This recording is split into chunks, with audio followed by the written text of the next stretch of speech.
halir puana kelang me angbo mahun lok bong thek long ha sing pi ang so nang ka chair ni kar dom ka chi pi chokol chotaram rana ma kengri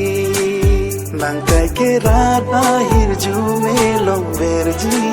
sengkarong sengkang sang akai ju je nang putha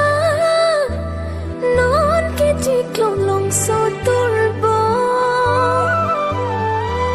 ki lung ke kan ang pi duang sengkarong long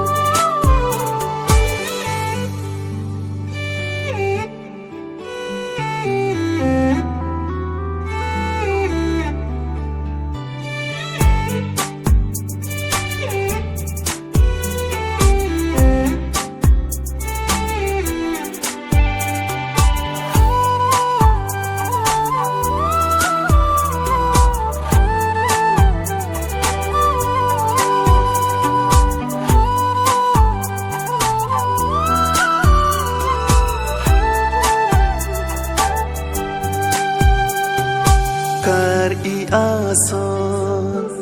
la pendo anke mga kron playing bom lo no ho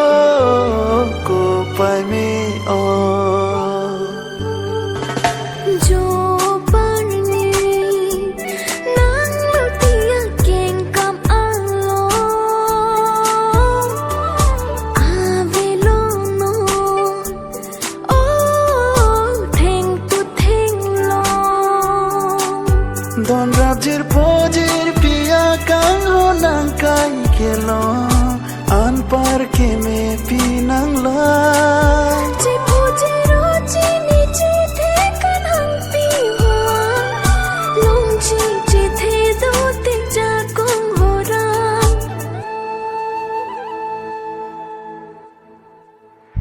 nang ka virti